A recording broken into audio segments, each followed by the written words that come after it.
জাহাজের নাম green olive. পেরুর ক্যালওয়া বন্দরে ভিড়েছে সপ্তাহ দুয়েক আগে। জিনিসপত্র সব খালাস হয়ে এখন দিব্যি সাফসুতরো। আপাতত কোনো দূরপাল্লার ডিউটি নেই। ঢেউয়ের মৃদু মন্দ দোলায় দুলছে আর ফুরফুরে হাওয়া খাচ্ছে। ক্যাপ্টেনের এখন লম্বা ছুটি। হাতে পয়সা কড়ি এসেছে সদ্য সদ্য। মেজাজ শরীফ।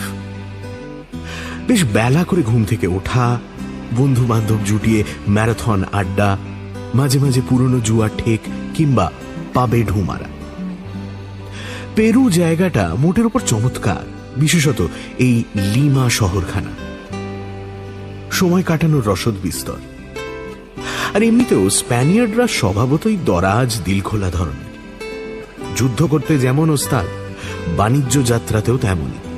হই হল্লা, গান বাজনা, নাটক প্রভৃতি, আমোদ, সুরার ফোয়ারা, কথায় কথায় ডুয়েল লড়া, এলাহি খানাপিনা, সব মিলিয়ে একটা উজ্জ্বল টকবগে জীবনযাত্রা।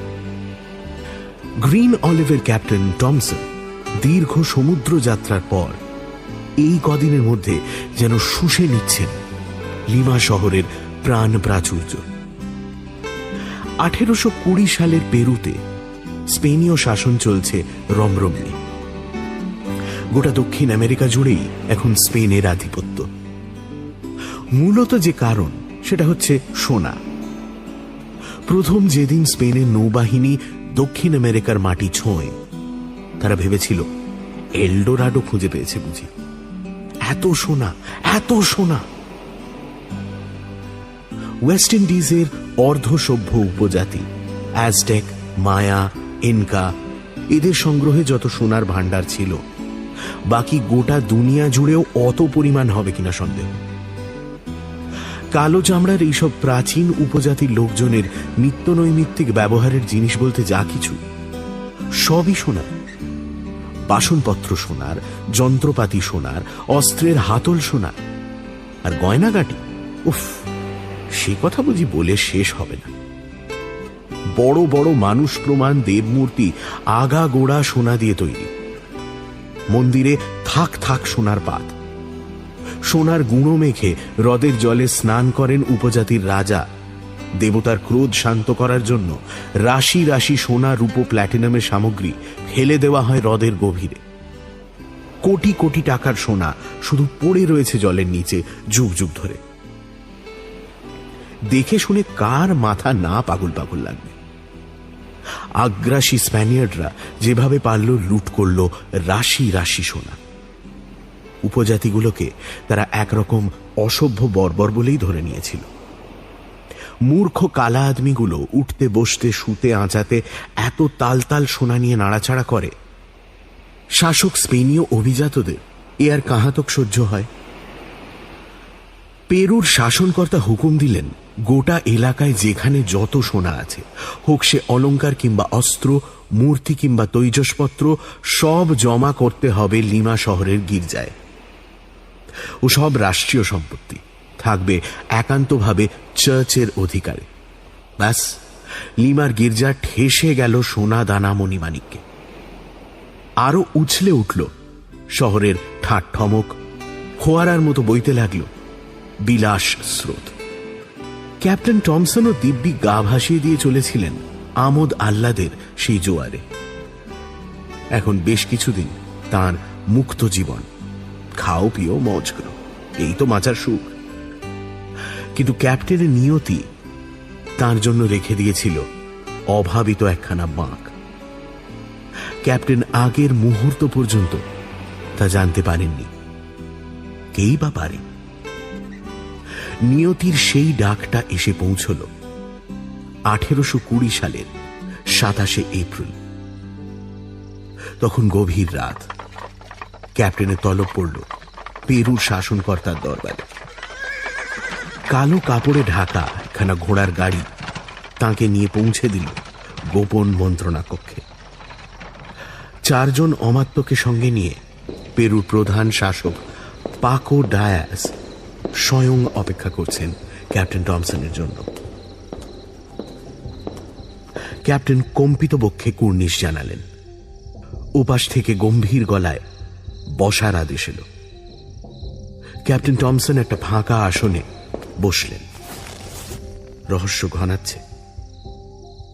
কি কারণে এত গোপন তলব? আপনার জাহাজ গ্রিন অলিভ এখন বন্দরে রয়েছে, তাই না? একজন অমাত্য জানতে চাইলেন। ঘাড় নেড়ে হ্যাঁ জানালেন ক্যাপ্টেন টমসন। দ্বিতীয় অমাত্য বললেন, জাহাজের অবস্থা কেমন? ঠিকঠাক? একদম, কোথাও কোনো অসুবিধে নেই। এবার তৃতীয় অমাত্য, যদি কালই প্রত্যুষে একটি দীর্ঘ সমুদ্র যাত্রায় বের হতে হয়, তার জন্য আপনি এবং আপনার জাহাজ উভয়ই প্রস্তুত? কাল প্রত্যুষে? ঢোক গিললেন ক্যাপ্টেন টমসন।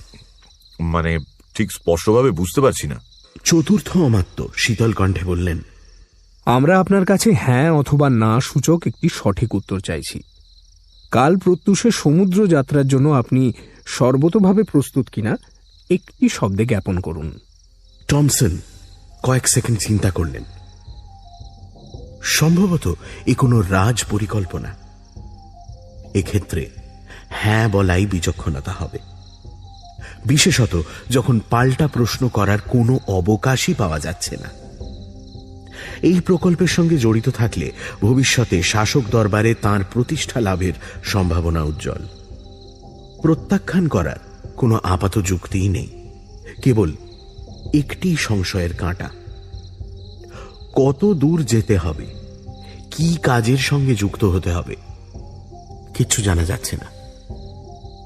কতখানি বিপদসংকুল হতে পারে এই যাত্রা, সেটা না জেনেই সম্মতি দিতে হবে। শেষ পর্যন্ত খটকাটাকে ঝেড়েই ফেললেন ক্যাপ্টেন। নাবিকের জীবন মানেই তো অনিশ্চয়তা, পদে পদে ঝুঁকি। দিক চিহ্নহীন অকুল অতল দরিয়ায় ভেসে বেড়াচ্ছে যার রুজি, তার পক্ষে জানা বিপদ আর অজানা বিপদের ফারাক বেশি নয়। কি বা বেশি বিপর্যয় হবে? সেই একই সমুদ্র ঝঞ্ঝা, কিংবা হিমশৈল, কিংবা চোরা ঘূর্ণির টান, কিংবা জলদস্যু। যে কোনো পাড়িতেই তো এসব বিপদ জড়িয়েই থাকে।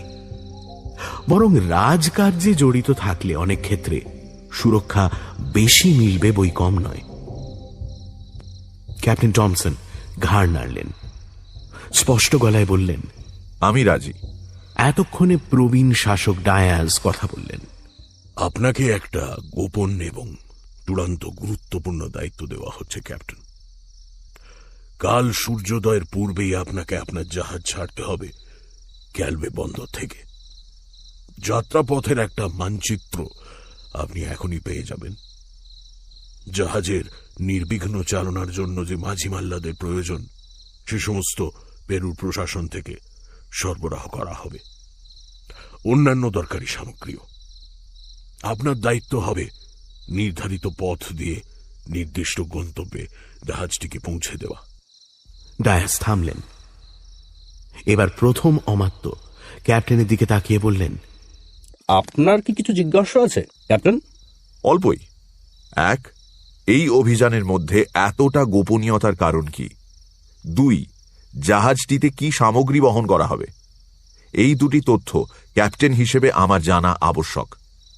না হলে অভিযান চলাকালীন আমার অজ্ঞতাজনিত কারণে নানা ভ্রান্তি বিভ্রান্তির সম্ভাবনা রয়েছে। অমাত্যবর্গ মুখ চাওয়াচাওয়ি করলেন। টমসন দেখলেন তাঁরা সম্মতিসূচক ঘাড় নেড়ে শাসনকর্তার দিকে তাকাচ্ছেন। ডায়াজ একটি মৃদু ভ্রুভঙ্গিতে অনুমতি জানালেন। চতুর্থ অমাত্য ক্যাপ্টেনের দিকে তাকিয়ে বললেন, খুব সংক্ষেপে বলি, যে কোনো মুহূর্তে লিমার গির্জার ওপর একটা আক্রমণ হতে পারে। উপজাতির লোকেরা বিদ্রোহের পরিকল্পনা করছে বলে খবর আছে। ওদের মূল উদ্দেশ্য সমস্ত সোনা আবার কেড়ে নেওয়া। আমরা যুদ্ধের জন্য প্রস্তুত, কিন্তু এই উপদ্রবের হাত থেকে এই বিপুল ধনরাশিকে বাঁচানোর একটা বিকল্প পথও খোলা রাখা দরকার। তাই আপাতত জাহাজ ভর্তি করে লিমার চার্চের সমস্ত সম্পদ আমরা নিরাপদ দূরত্বে পাঠিয়ে দিচ্ছি, এবং চূড়ান্ত গোপনে, যাতে আমরা যদি গির্জাকে বাঁচাতে নিতান্ত অপারগও হই, এক তিল সোনাও ওদের হাতে না পড়ে। ক্যাপ্টেন টমসনের শরীরের সমস্ত রোম সূচের মতো খাড়া হয়ে উঠল। লিমা গির্জার সমস্ত ধন সম্পত্তি, তা দিয়ে যে সারা পৃথিবীটাই কিনে নেওয়া যায় বলে জনশ্রুতি। সেই অকল্পনীয় স্বর্ণ ভাণ্ডার গ্রিন অলিভ জাহাজের খোলবন্দি হয়ে সাগর পাড়ি দেবে। কি স্বপ্ন না বাস্তব? গলা শুকিয়ে আসছে ক্যাপ্টেনের। একটা ঢোক গিলতে চেষ্টা করে বললেন, কিন্তু হে মহামান্য, সময় তো আর মাত্র কয়েক ঘন্টা। এর মধ্যে কিভাবে ওই প্রভূত সম্পদ জাহাজে তোলা যাবে? যদি সূর্যোদয়ের আগেই বন্দর ছাড়তে হয়? সে ভার আমাদের। গোপন সুড়ঙ্গ পথে ৩০০ শ্রমিক রাত্রির শেষের আগেই সমস্ত সম্পদ জাহাজে পৌঁছে দেবে। আপনি দ্রুত অকুস্থলে চলে যান, তত্ত্বাবধান শুরু করে দিন। মনে রাখবেন, এই প্রকল্পের গোপনীয়তা চূড়ান্ত পর্যায়ের। যে কোনো ধরনের অসতর্কতার শাস্তি মৃত্যু। জানি। ক্যাপ্টেনের ঠোঁটে এবার হাসি ফুটল। আশা করি আপনাদের নিযুক্ত মাঝি মাল্লারা এই সমস্ত গোপন তথ্য সম্পর্কে সম্পূর্ণ অন্ধকারেই থাকবে। নিঃসন্দেহে। জাহাজ সম্পদে পূর্ণ হওয়ার পর দুজন রাজপ্রতিনিধি কোষদ্বারে তালা লাগাবেন এবং শিলমোহর দেবেন। তারপর মাল্লাদের জাহাজে প্রবেশ করানো হবে, তার আগে নয়। প্রতিনিধিরা কি পুরো পথটা জাহাজেই থাকবেন আমার সঙ্গে সঙ্গে? অবশ্যই। এককভাবে একজন ক্যাপ্টেনের কাঁধে কি রাজকীয় সম্পত্তির ভার ছাড়া যায়? রাজপ্রতিনিধিরাই সম্পদের পূর্ণ দায়িত্বে থাকবেন, তাদের সঙ্গে রক্ষীরাও যাবে। আপনার কাজ জাহাজটিকে সঠিকভাবে পরিচালনা করে গন্তব্যে পৌঁছানো, এর অধিক কিচ্ছু নয়। ক্যাপ্টেন টমসন কুর্নিশ করে বেরিয়ে যাচ্ছিলেন। প্রথম অমাত্য তার পথ রোধ করে বললেন, ওই পথ দিয়ে আপনার আর নিষ্ক্রমণ হবে না। দুঃখিত ক্যাপ্টেন, আপনি প্রাসাদ অভ্যন্তরের গোপন পথ দিয়ে জাহাজে পৌঁছবেন। রক্ষীরাই পৌঁছে দেবে। দ্রুত গতিতে ৩ জন রক্ষী এসে ক্যাপ্টেনের চোখ বেঁধে ফেলল। অন্ধের মতো ঠক্কর খেতে খেতে ক্যাপ্টেন টমসন চললেন বন্দরের দিকে, যেখানে অপেক্ষা করে রয়েছে তার নিয়তি। নিয়তি ব্যাপারটা ঠিক কি? নিয়তি কি এক অদৃশ্য শক্তি যা মানুষের ইচ্ছে অনিচ্ছে তোয়াক্কা না রেখে তাকে পুতুল নাচায়? নাকি নিজেরই নানান সুবুদ্ধি দুর্বুদ্ধি, সুকর্ম দুষ্কর্মের এক জট পাকানো যোগফল? জ্ঞানীরা যে বলেন মানুষ নিজের ভাগ্য নিজে বানায়, সেটা কি সত্যি কথা নয়? গ্রিন অলিভ জাহাজের নির্জন ডেকে দাঁড়িয়ে এইসব ভাবনাগুলো নিয়েই নাড়াচাড়া করছিলেন ক্যাপ্টেন টমসন। বহু ক্রোশ দূরে পশ্চিম দিগন্তে সমুদ্রের জলরাশি লাল হয়ে উঠছে। টকটকে রক্তের রঙের একটা গোলার মতো সূর্য ধীরে ধীরে তলিয়ে গেল ঝাপসা জলের রেখার আড়ালে। মহাসমুদ্রে সন্ধে নামবে এখনই। কয়েক দণ্ড পরে চারদিকে শুধু নিকষ থমথমে অন্ধকার। ঢেউয়ের মাথায় আবছা ফসফরাসের আভা, আর মাথার ওপর ঘন কৃষ্ণ আকাশে লাখো লাখো হলুদ ফুটকি ছাড়া বিশ্ব সংসারে কোথাও কোনো আলোর হদিশ থাকবে না। ক্যাপ্টেন টমসনের মনের গভীরেও নিঝুম অন্ধকার এখন। একটু আগেকার দেখা ওই রক্তবর্ণ সূর্যটা তাকে কেমন যেন একটা ইঙ্গিত ছুঁড়ে দিয়ে গিয়েছে। অদ্ভুত একটা শিরশিরে ভাব খেলা করছে তার স্নায়ুর তন্ত্রীগুলোতে। এই যে অবিশ্বাস্য সম্পদ রাশি থরে থরে সাজানো রয়েছে তাঁরই নিজস্ব জাহাজের পেটের মধ্যে, এ কি নিয়তির এক অদৃশ্য পরিহাস নয়? ভাগ্য যেন একটা পাশার দান ফেলে দিয়ে তাঁর দিকে তাকিয়ে রয়েছে, চোখে কৌতুক ছটা, যেন ফিসফিসিয়ে বলছে, নাও ক্যাপ্টেন, ইটস ইয়োর গেম। ঠিক কত পরিমাণ সোনাদানা ঠেসে দেওয়া হয়েছে গ্রিন অলিভের শক্তপোক্ত খোলের মধ্যে, ক্যাপ্টেন হওয়া সত্ত্বেও টমসনকে তার পুরো ধারণা দেওয়া হয়নি। গোটা হিসেবটা জানে শুধু পেরুর রাজপ্রতিনিধি ওই দুই লোক, যারা সব গুণে গেঁথে লিস্ট মিলিয়ে তালা লাগিয়েছে ডালায়। ওদের নাম কর্টেজ আর ব্যালভার্ডি, আর রয়েছে রাজপ্রহরীরা। বলতে গেলে এ সম্পদের ওরাই মালিক। গন্তব্যে পৌঁছে ওরাই ফের হিসেব বুঝে নিয়ে জিনিসপত্র নামিয়ে নেবে ডাঙায়, নিয়ে টাটা করে দেবে ক্যাপ্টেন টমসন আর তাঁর জাহাজকে। এই পুরো ছবিটাতে তাঁর ভূমিকা শুধু চিনির বলদের, ভারবাহী কিন্তু নিষ্ক্রিয়, নির্বোধ, শুধু ম্যাপ দেখে জাহাজ চালিয়ে যাওয়া, এইটুকু তাঁর কাজ। ক্যাপ্টেনের চিবুক কঠিন হয়ে উঠল। শক্ত করে রেলিংয়ের হাতল চেপে ধরে দূরের ঘনিয়ে আসা রক্তিম অন্ধকারের দিকে তাকিয়ে রইলেন অনেকক্ষণ। মনের মধ্যেও ওই রকম একটা কালো ছায়া কুণ্ডলি বাঁকিয়ে উঠছে। রাত গভীর হল। ক্যাপ্টেন টমসন ডেক থেকে নেমে জাহাজের একটা কেবিনের দরজায় টোকা দিলেন। রাজপ্রতিনিধিরা এই কেবিনেই রয়েছেন। রক্ষীদের থাকার জায়গা বেশ কিছুটা দূরে। দরজা খুললেন ব্যালভার্ডি। ক্যাপ্টেন যে কি ব্যাপার ক্যাপ্টেন, বলুন, আসুন মহোদয়, কিভাবে আসুন।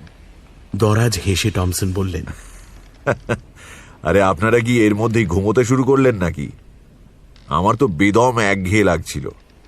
ভাবলাম আপনাদের সঙ্গে দুপাত্তর খেয়ে একটু চাঙ্গা হওয়া যাক। রাজপ্রতিনিধিরা সানন্দে অভ্যর্থনা জানালেন ক্যাপ্টেনকে। উষ্ণ পানীয়ের পাত্র ভর্তি এবং খালি হতে লাগল বারবার। টমসন দারুণ ফুর্তিবাজ লোক, হা হা করে হাসেন অন্যদের হাসানো। আসর জমে গেল শিগগিরই। কর্টেজ আর ব্যালভার্ডির ইতিমধ্যেই একটু নেশা চড়ে গিয়েছে। কথাবার্তা ঈষৎ অসংলগ্ন। জাহাজেই যে এত সোনা, এর প্রকৃত দাম কত হতে পারে সেই নিয়ে আচমকাই একটা তর্কাতর্কি লেগে গেল দুজনের মধ্যে। ব্যালভার্ডি বলছেন যত সোনা আছে তার থেকে 50 কোটি স্বর্ণমুদ্রা তৈরি করা যেতে পারে। কর্টেজ প্রবল বেগে মাথা নাড়েন। বড় জোর 4-5 কোটি হবে, তার বেশি নয়। ব্যালভার্ডি রেগে ওঠেন।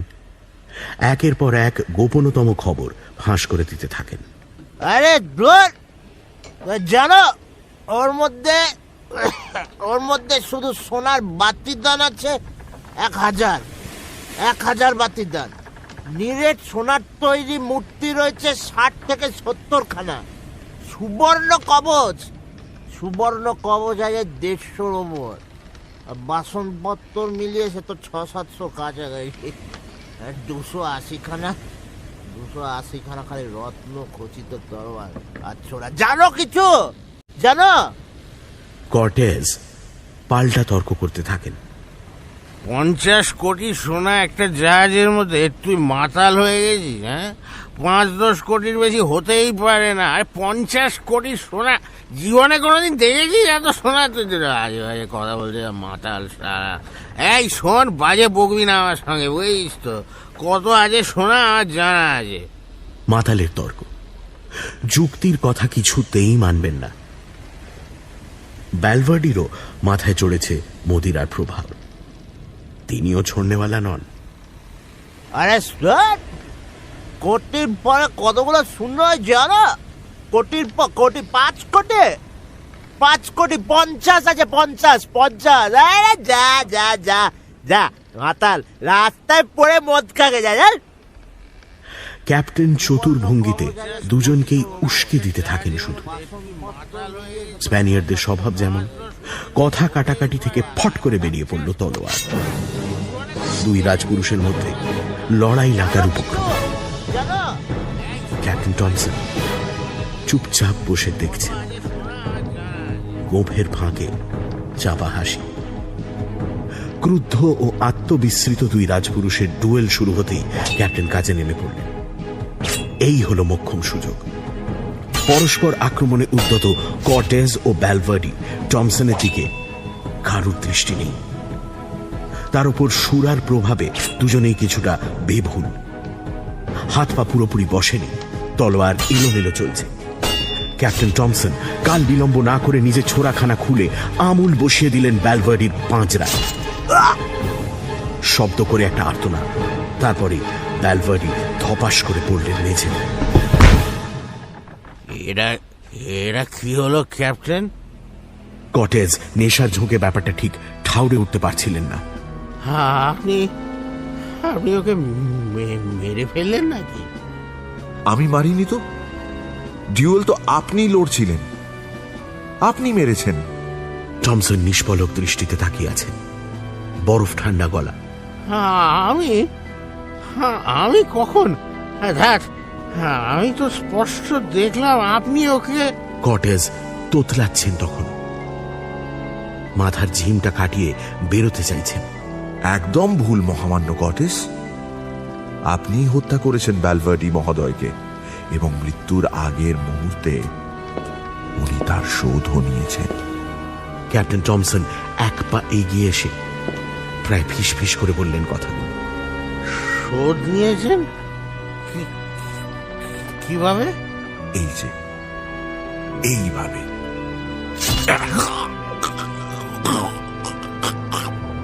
ক্যাপ্টেনের ছোড়াটা ঝিলিক দিয়ে উঠল ফের। মুহূর্তের মধ্যে কণ্ঠনালীটা দুটুকরো হয়ে গেল কটেজে।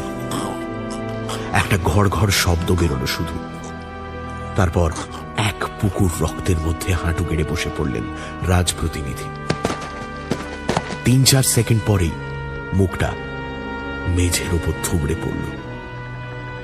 কাঁপতে কাঁপতে শরীরটা স্থির হয়ে গেল শিগগিরি। দুটো রক্তাক্ত মৃতদেহের দিকে কয়েক মুহূর্ত তাকিয়ে রইলেন টমসন। নিজের ছোড়াটার রক্ত মুছে খাবে ভরলেন। তারপর চিৎকার করতে করতে কেবিন থেকে বেরিয়ে এলেন। রক্ষী, রক্ষী, তাড়াতাড়ি এসো, সর্বনাশ হয়ে গিয়েছে, রক্ষী! রক্ষীদের কক্ষে শোরগোল পড়ে গেল। দৌড়ে এসে তারা দেখল হাড়হিম করা দৃশ্য। দুজনের হাতেই খোলা তলোয়ার, রক্তের স্রোত গড়িয়ে চলেছে কেবিনের মেঝেতে। নিথর পড়ে রয়েছেন দুই রাজপুরুষ, টেবিলে সুরাপাত্র। কারুর বুঝতে অসুবিধে হল না, নেশার ঝোঁকে ডুয়েল লড়তে নেমে পরস্পরের অস্ত্রাঘাতে ভবলীলা সাঙ্গ হয়েছে দুজনেরই। ক্যাপ্টেন টমসন বিষণ্ণ ভয়ার্ত গলায় বলে চললেন আদ্যপান্ত এক মিথ্যে গল্প।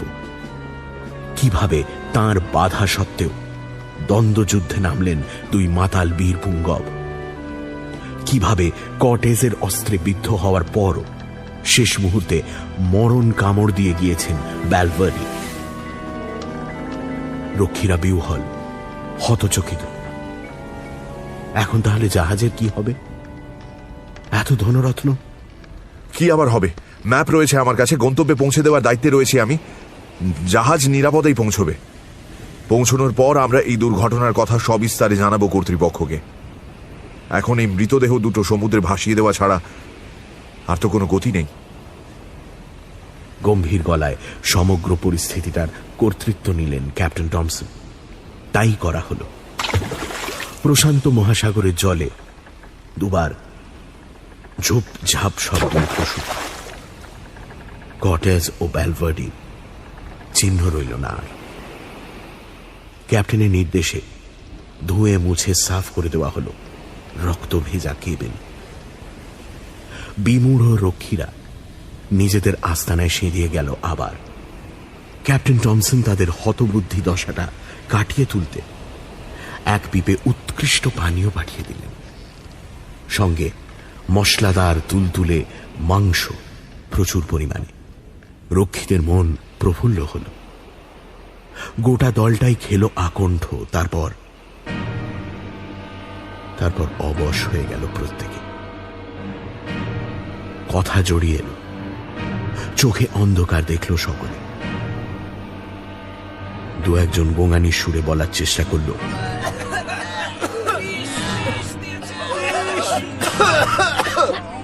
অস্ত্র হাতড়ানোর মরিয়া চেষ্টা করলো কয়েকজন, কিন্তু লাভ হলো না।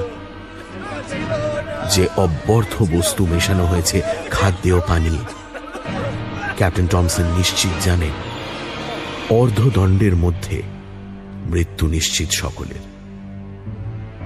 তিনি নিরাপদ দূরত্বে দাঁড়িয়ে কয়েকটি ছায়া মূর্তির আছাড়ি পিছাড়ি মৃত্যু যন্ত্রণা দেখতে লাগলেন। পাথরের মতো ভাবলেশহীন মুখ। যখন সব ছটফটানি থেমে গেল, এক একটা করে দেহ তুলে রেলিং টোপকে ফেলে দিলেন অতল অন্ধকারের মধ্যে। ফের কয়েকটা ঝুপঝাপ শব্দ, তারপর প্রশান্ত সমুদ্র আগের মতোই নির্বিকার। রইল বাকি কটা মুখ্য সূক্ষ্ম মাঝি মাল্লা। ওরা এখনো রক্ষীদের ব্যাপারটা কিচ্ছুটি জানে না। চমৎকার মসৃণ ভাবে কাজটা ফাতে হয়েছে, কিন্তু মাল্লাগুলোকে নিয়ে কি করা যায়? ভোর হওয়ার সঙ্গে সঙ্গে ওদেরও শেষ করে দিতে হবে। তারপর ক্যাপ্টেন টমসন একাই চালাবেন গ্রিন অলিভ, একদম নিজের মর্জি মতো। আপাতত একটু ঘুম দরকার।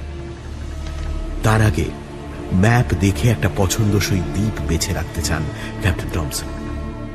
তার নতুন গন্তব্য, পেরু প্রশাসনের দেওয়া ম্যাপ আর তাঁর লাগবে না। কাল ভোরে তাঁর জীবনের আর একখানা বাঁক বদল। তবে এটা কোনো নিয়তি টিয়তির খেলা নয়। টমসন নিজে গড়ে নেবেন তাঁর ভাগ্য।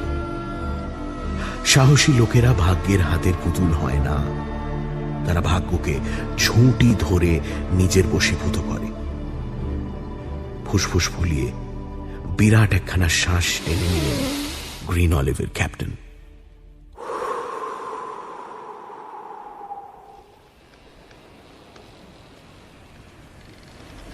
নীল সমুদ্রের মধ্যে ছোট্ট একটা ফুটকি, একদিকে গ্যালাপাগোস দ্বীপপুঞ্জ, অন্যদিকে কোস্টারিকা।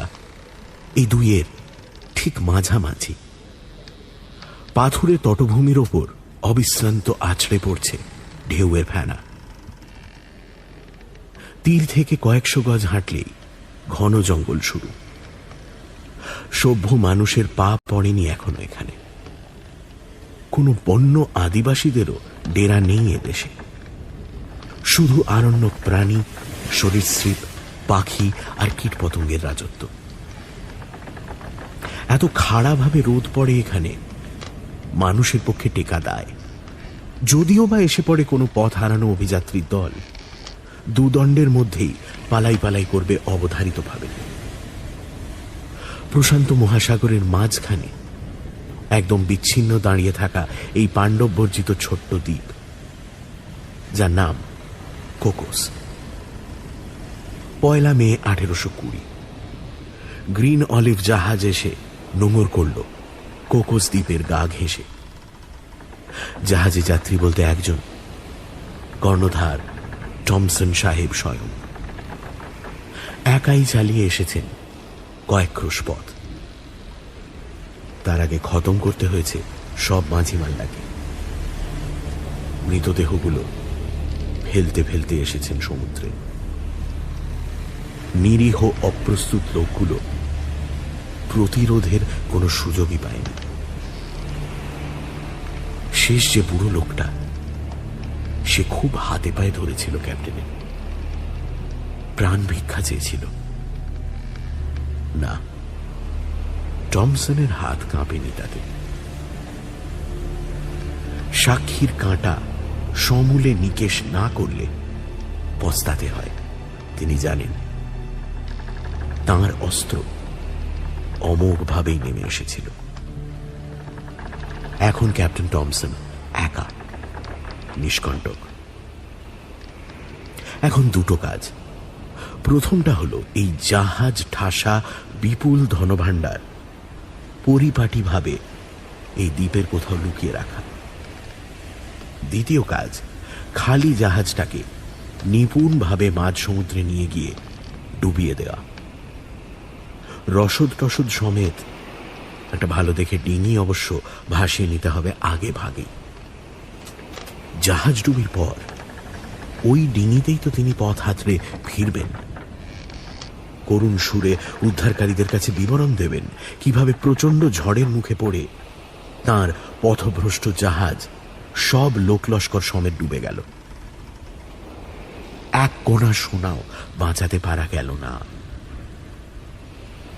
পরিকল্পনাটার কথা ভাবতে ভাবতে আবার ক্যাপ্টেনের গোঁফের ফাঁকে চতুর হাসি ফুটে উঠল। ডেকের সিঁড়ি বেয়ে তিনি নিচের দিকে পা বাড়ালেন।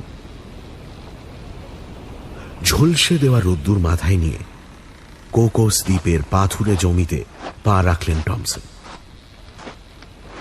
দ্বীপটা একটু ঘুরে দেখা দরকার। একটু দূরেই জঙ্গল, আরো দূরে দুটো পাহাড়ের মাথা দেখা যাচ্ছে। একটা জুৎসই জায়গা আগে খুঁজে বের করা চাই।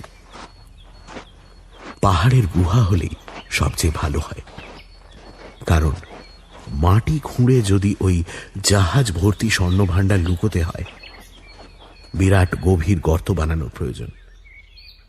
একা হাতে অত বড় গাড্ডা খুঁড়তে যাওয়া প্রচুর সময় ও শ্রম সাপেক্ষ। তার উপর জাহাজ থেকে অত পেটিকা সমেত ওই ধনরত্নের রাশি বয়ে আনতেও মেহনত কম হবে না। তার চেয়ে কোনো গুহার মধ্যে ঠেসে দিয়ে পাথর মাটি দিয়ে মুখখানা বুঝিয়ে দেওয়া অনেক সুবিধের কাজ। শুধু একটা স্পষ্ট চিহ্ন রেখে যেতে হবে। লোকচক্ষুর অগোচরে তাকে তো আসতে হবে বারবারই এই নির্জন দ্বীপে। এই দ্বীপই হয়ে উঠবে তাঁর নিজস্ব কোষাগার। অল্প অল্প করে নিয়ে যাবেন, যাতে লোকের সন্দেহ না হয়। জঙ্গল ঢেলে এগোতে এগোতে মনোমতো একটা গুপ্ত স্থান পেয়েও গেলেন ক্যাপ্টেন সাহেব। এখানেই প্রথম পাহাড়টা শুরু হয়েছে। ঘন দুর্ভেদ্য বন হঠাৎ করেই যেন একটু পাতলা হয়ে পাথরগুলোকে জায়গা ছেড়ে দিয়েছে। উঁচু উঁচু গাছের বদলে জংলা ঝোপঝাড় আর লতারি প্রাধান্য এই জায়গাটায়। পাহাড়টাও দেখতে বেশ অদ্ভুত, যেন একটা মুঠো করা হাত। সেখান থেকে একটা তর্জনী খাড়া উঠে গিয়ে আকাশ মুখে দিক নির্দেশ করছে।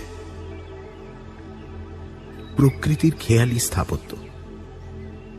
এই তর্জনীর মতো আখাম্বা পাথরটার বাঁ পাশেই একটা ফোকর খুঁজে পেলেন টমসন। একদম পছন্দসই ছোট্ট খাট্ট গুহা একখানা। মাঝখানে একটা সরু ফালি রাস্তা রেখে দুপাশে দিব্যি ডাঁই করে রেখে দেওয়া যাবে জাহাজের সমস্ত সামগ্রী।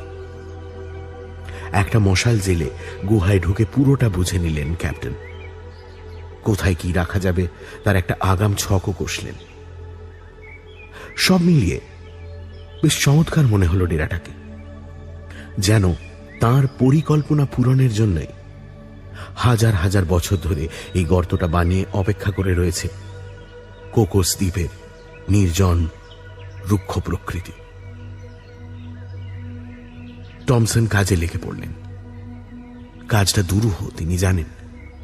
300 শ্রমিক দিয়ে কয়েক ঘন্টায় ভর্তি করা হয়েছিল জাহাজের পেট, আর এখন তিনি একার পরিশ্রমে ওই প্রচুর পরিমাণ জিনিসপত্র জাহাজ থেকে বের করা, বনের কঠিন পথে ঠেলে ঠেলে গুহা মুখে পৌঁছানো, তারপর থাকে থাকে সাজিয়ে রাখা গুহার অভ্যন্তরে। টমসন একটা আলগা আন্দাজে বুঝেছিলেন কাজটা শেষ হতে 3-4 দিন তো লাগবেই। সপ্তাহখানেক লেগে যাওয়াও বিচিত্র নয়। বিশ্রাম নিতে নিতে কাজ করতে হবে, না হলে একটানা ওই চড়া রোদে খাটাখাটুনি করে হেদিয়ে মরা কোনো কাজের কথা নয়। চিন্তা নেই অবশ্য, জাহাজে এখনো রসদ বিস্তর।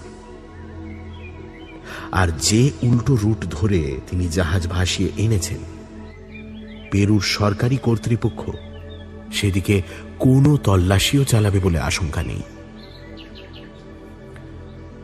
জাহাজ চলাচলের যে চালু পথ, এ দ্বীপ সেখান থেকে বহুদূর। ক্যাপ্টেন টমসন বেশ ফুরফুরে মনে কাজ শুরু করে দিলেন। ভোর থেকে বেলা পর্যন্ত জাহাজ থেকে গুহায় জিনিস পাচার, দুপুরে বিশ্রাম, রোদের তেজ কমলে বিকেলে আবার কিছুক্ষণ কাজ, তারপর রাতে জম্পেশ ঘুম। কাকপক্ষীটিও টের পেল না জনমানব শূন্য রোদে পোড়া কোকোস দ্বীপ কিভাবে হয়ে উঠছে দুনিয়ার সবচেয়ে সেরা ধনভাণ্ডার। ঠিক 5 দিনের মাথায় বড় একটা পাথরের চাঙড় গড়িয়ে এনে রত্নগুহার মুখ বন্ধ করে দিলেন ক্যাপ্টেন টমসন। তার উপর আরো কয়েকটা মাঝারি পাথর এলোমেলো বসিয়ে রাখলেন। দূর থেকে তো বটেই, কাছে এসেও বোঝা মুশকিল এখানে কোনো মানুষের কারসাজি আছে। যেন নিছক প্রাকৃতিক বিন্যাসেই পড়ে থাকা পাথরের চাই, পিছনে কোনো গুহার নামগন্ধও নেই। নিজের হস্তনৈপুণ্যকে নিজেই তারিফ করছিলেন ক্যাপ্টেন। প্রথম কাজটাই ছিল কঠিন, দীর্ঘ, শ্রমসাধ্য, বুদ্ধির কাজ। সেটাতেই 10-এ 10 করে ফেলা গিয়েছে। এবার দ্বিতীয় কাজটা বেশ সহজ, ফাঁকা জাহাজটাকে সুবিধে মতো জায়গায় ডুবিয়ে দেয়া। টমসন মনে মনে হাসছিলেন। জাহাজ চালানোর চেয়ে জাহাজ ডোবানো সহজ, এই কথা ক্যাপ্টেনের চেয়ে ভালো আর কে জানে। ভোরবেলা পাড় থেকে অনেক দূরে জাহাজ ভাসিয়ে নিয়ে গেলেন টমসন। মজবুত দেখে একটা ডিঙি জলে নামালেন। যতখানি সম্ভব খাবার ও পানীয় নিয়ে নিলেন তাতে, আর একান্ত দরকারি কিছু নৌ সামগ্রী। তারপর জাহাজের একদম নিচের তক্তাগুলো একের পর এক আলগা করে দিতে লাগলেন। হু হু করে জল ঢুকছে খোলের মধ্যে। ক্যাপ্টেন টমসন একটু উঁচুতে দাঁড়িয়ে নিষ্পলক দৃষ্টিতে দেখতে লাগলেন সেই তীব্র বেগের তোলপাড়। তারপর জাহাজটা একটু ট্যারচা হয়ে গেল একসঙ্গে। অর্ধেকটা খোল জলে ভর্তি হয়ে গিয়েছে। দ্রুত উঠে আসছে জলের স্তর। ক্যাপ্টেন একটা শ্বাস ছেড়ে জাহাজ ত্যাগ করলেন। অদূরে ভাসমান ডিঙি এই মহাসমুদ্রে তার একমাত্র সম্বল। ক্যাপ্টেন ডিঙিতে বসে তার প্রিয় জাহাজের সলিল সমাধি প্রত্যক্ষ করলেন। যখন শেষ মাস্তুলটিও নীল জলরাশির নিচে তলিয়ে গেল, টমসনের চোখটা একবার যেন চিকচিক করে উঠল। এত মানুষকে এক রাতের মধ্যে হত্যা করেছিলেন তিনি, তার জন্য অনুতাপ হয়নি এক ফোঁটাও। কিন্তু আজ বহুদিনের এই জাহাজটাকে চোখের সামনে ডুবতে দেখে একটা অবুঝ ব্যথা চিনচিনিয়ে উঠছে বুকের মধ্যে। জাহাজের সঙ্গে নাবিকের নাড়ির টান এই রকমই হয় বুঝি। দিকচিহ্নহীন প্রশান্ত মহাসাগরের দাঁড় বেয়ে বেয়ে উত্তর দিকে এগোতে লাগলেন এই মাত্র ডুবে যাওয়া গ্রিন অলিভ জাহাজের ক্যাপ্টেন। সূর্য তখন মধ্য গগনে। দাঁড় টানতে টানতে ক্যাপ্টেন টমসনের হঠাৎ চোখে পড়ল পূর্ব দিগন্তে ছোট্ট একটা কালো ফুটকি। খুবই ছোট্ট, কিন্তু স্পষ্ট, চোখের ভুল নয়। এই ফুটকির অর্থ যে কোনো নাবিক বোঝে, একটা জাহাজ। ব্যাস, আর চিন্তা নেই। ক্যাপ্টেন উত্তর মুখর বদলে ডিঙি পূর্ব দিকে ঘুরিয়ে প্রাণপণে দাঁড় টানতে লাগলেন। ওই জাহাজই তাকে উদ্ধার করবে। সমুদ্রের অলিখিত নিয়ম, অসহায় এবং উদ্ধার প্রার্থী কোনো ভাসমান নাবিককে কোনো জাহাজ না তুলে পারবে না, বিশেষ করে তিনি নিজেই যে একটি ডুবে যাওয়া জাহাজের ক্যাপ্টেন। হুররে বলে চিৎকার করে উঠলেন টমসন, আর জোরে জোরে লাল পতাকা নাড়তে লাগলেন। জাহাজটা তাকে লক্ষ্য করেছে কিনা এখনো নিশ্চিত বলা যাচ্ছে না। আরো কিছুটা এগোতে হবে। এখন ফুটকিটা বড় লাগছে অনেকটা। টমসন জোরে জোরে দাঁড় নাড়তে শুরু করলেন। আরে কি আশ্চর্য! উত্তর দিকে একবার ঘাড় ফিরিয়েই বেশ চমকে উঠলেন ক্যাপ্টেন। উত্তর দিগন্তেও যে আর একটা জাহাজ উদয় হয়েছে। মোটামুটি একই দূরত্ব দুটো জাহাজের। এখন যেখানে তার ডিঙিটা ভাসছে সেখান থেকে দুটোর যে কোনো একটায় পৌঁছানো যায়। টমসন মনে মনে হাসলেন আবার। একেই বলে কপাল। কত লোক 1-1.5 সপ্তাহ সমুদ্রে ভাসতে ভাসতে যায়, একখানা জাহাজেরও দেখা মেলে না, না খেয়ে মরে ডিঙির মধ্যে। আর তার জন্য ভাগ্য এক বেলার মধ্যে দুদিক থেকে দুখানা জাহাজ পাঠিয়ে দিয়েছে। নাও হে ক্যাপ্টেন, বেছে নাও, পূবেরটায় চড়বে না উত্তরেরটায়। বেছেই নিলেন ক্যাপ্টেন। ইতিমধ্যে যখন উত্তর থেকে পূবে মুখ ফিরিয়ে নিয়েছেন, আর নতুন করে মোড় ঘোরানোর মেহনত পোষাবে না। তিনি পূর্ব দিকের জাহাজটা লক্ষ্য করেই ভাসিয়ে নিয়ে চললেন তাঁর ডিঙি। তাঁর তো উদ্ধার পাওয়া নিয়ে কথা। যে দেশের জাহাজই হোক, তার গল্প বিশ্বাস না করে পারবে না।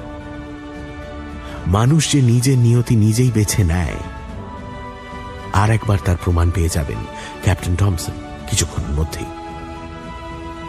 পূর্বাভিমুখী ডিঙিটাকে দেখে ভাগ্য কি মুচকি হাসল একবার। আধা আধি পথ পেরিয়েই টমসন জাহাজটার আদল স্পষ্ট দেখতে পেলেন। আর পেয়েই ধক করে উঠল তাঁর বুকের মধ্যে। জাহাজের মাস্তুলের ওপর পতপত করে উঠছে কালো পতাকা। তাতে আঁকা মরার খুলি আর গুণ চিহ্নের মতো ক্রস করা দুটো হাড়। জলদস্যু জাহাজ, নাম ব্যাচেলার্স ডিলাইট। জিভ কামড়ালেন ক্যাপ্টেন টমসন। যদি উত্তর মুখই চালিয়ে নিয়ে যেতেন ডিঙিখানা, অন্য জাহাজটাও নিশ্চয়ই জলদস্যুদের জাহাজ হতো না কিছুতেই। এখন আর উপায় নেই। ব্যাচেলার্স ডিলাইট দেখতে পেয়েছে তার ডিঙি আর লাল পতাকা। তরতর করে ঢেউ কেটে এগিয়ে আসছে। ডিঙি ফিরিয়ে আর যে উত্তর দিকে যাবেন সে হবে না। দস্যুদের জাহাজেই আশ্রয় নিতে হবে। যে কোনো সাধারণ নাবিকের মতোই ক্যাপ্টেন টমসনের মনেও জলদস্যুদের সম্পর্কে রয়েছে ঘৃণা আর বিদ্বেষ। কিন্তু ভাগ্যের খেলা, সেই দস্যুদের খপ্পরেই গিয়ে পড়লেন তিনি শেষ পর্যন্ত। অবশ্য ভয়ের কিছুই নেই। মনকে আশ্বাস দিলেন টমসন। দস্যুরা লুট করতে পারবে না কিছুই। জাহাজ ডুবির পর তিনি তো অসহায়, সর্বশান্ত। সামান্য খাদ্য আর কয়েক বোতল পানীয়ই সম্বল। ডাকাতদের সামনে ভিক্ষুকের কি ভয়?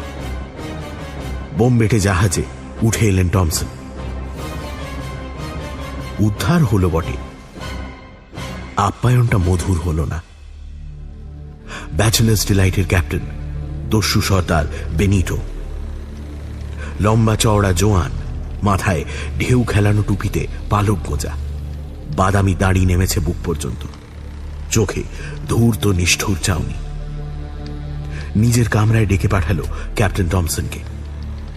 জাহাজ ডুবির গল্পটা তার পুরোপুরি বিশ্বাস হয়নি।